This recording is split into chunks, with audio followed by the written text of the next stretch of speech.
Hello दोस्तों, क्या हाल चाल। मैं विपुल राम शर्मा एक बार फिर आप लोगों का स्वागत करता हूं प्यारे से परिवार दे एनवाईए में। आशा है आप सभी लोग बहुत बढ़िया तरीके से अपनी स्टडी में लगे हुए होंगे और हम लोगों का पूरा सहयोग ले पा रहे होंगे अपनी फिजिक्स की पढ़ाई को आगे बढ़ाने में। दोस्तों, बात करते हैं आज की क्लास के बारे में। देखिए, आज के लेक्चर में थोड़ा सा टॉपिक जो है वो अलग तरीके का टॉपिक है। कई बार क्वेश्चन बन जाते हैं, कई बार टॉपिक के ऊपर क्वेश्चंस नहीं बन पाते हैं, तो टेंशन लेने वाली बात बिल्कुल भी नहीं है। ठीक है, चलिए तो स्टार्ट करते हैं अपने टॉपिक को। पीडीएफ इसकी आपको मिल जाएगी, ठीक है, ग्रुप से आप ऐड हो जाएंगे, वहां सब आपकी समस्याओं का समाधान आपको मिल जाएगा।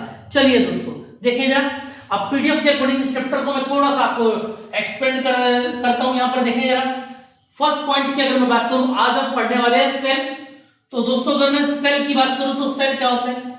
अब देखें, आपने दो तरीके के सेल देखे होंगे। अगर मैं यहां पर बात करूं, एक तो होते हैं डिस्चार्जिंग सेल और एक होते हैं चार्जिंग सेल।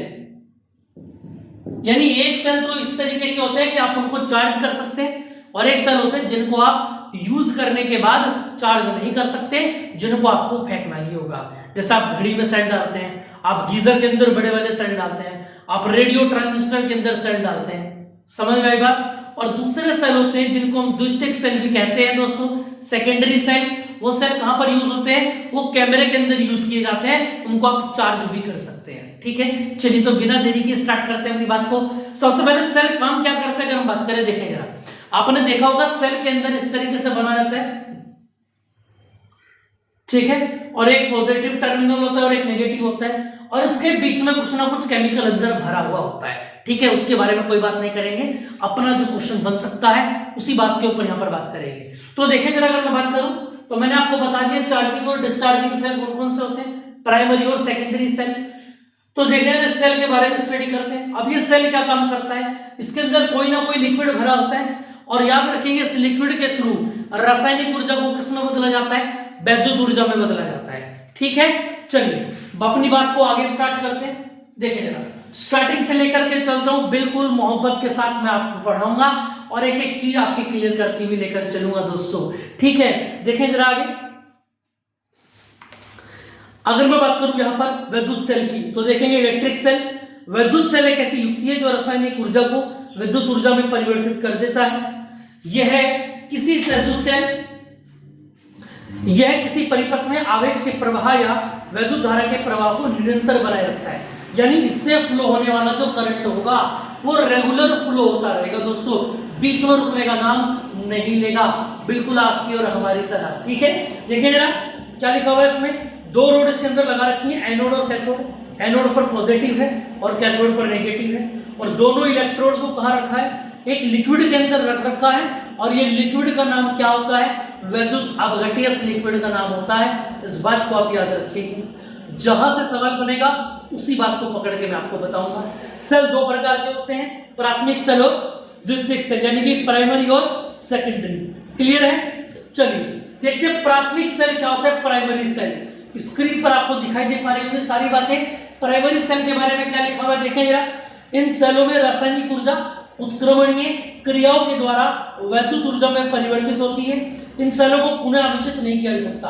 अब ये अनुत्क्रमणीय क्रियाएं क्या होती है, देखो आपने केमिस्ट्री में पढ़ा होगा, अनुत्क्रमणीय क्रियाएं भी होती हैं जिनकी रिएक्शन फिर दोबारा रिटर्न आ जाती है, रिवर्सिबल रिएक्शन जो होती है। क्लियर है, वही बात यहाँ पर बताई गई है। इन सेलों को पुनः आवेशित नहीं किया जा सकता। इन सेलों को एक बार प्रयोग करने के बाद दोबारा में उपयोग में नहीं ला सकते आप। जैसे कि बात करें वोल्विये सेल, लैग्रांजी सेल या फिर डेनियल सेल, ये तीन सेल के उदाहरण आप याद रखेंगे। ये वे सेल हैं दोस्तों जिनको आप चार्ज नहीं कर सकते। ठीक, चलिए उम्मीद है आपको इतनी बात क्लियर हो पा रही होगी, इतनी बात आपको समझ में आ गई होगी।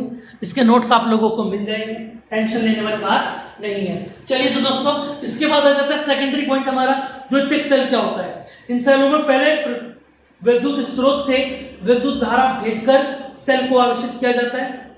ठीक है, पहले इसमें क्या होता है, करंट को चार्ज किया जाता है जब आप उसको बोर्ड में चार्जिंग के लिए लगाते हैं।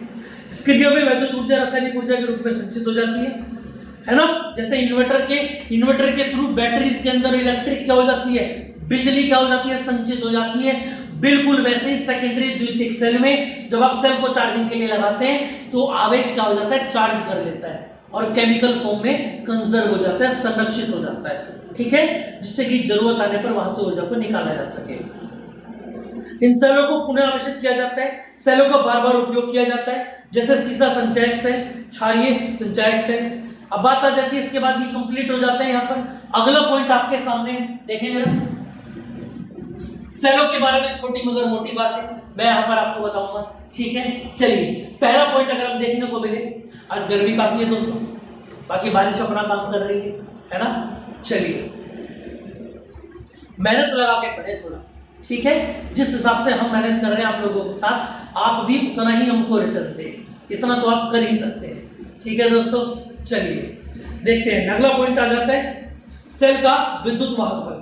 और विद्युत वाहक बल क्या कहता है, फॉर्मूला याद रखेंगे आप, यानी परिपथ का कुल विभवांतर जो होता है वही मिलकर के विद्युत वाहक बल बनाता है। जैसे सेल का विद्युत वाहक बल का फॉर्मूला आपको दिखाई दे पा रहा है, E बराबर W/Q।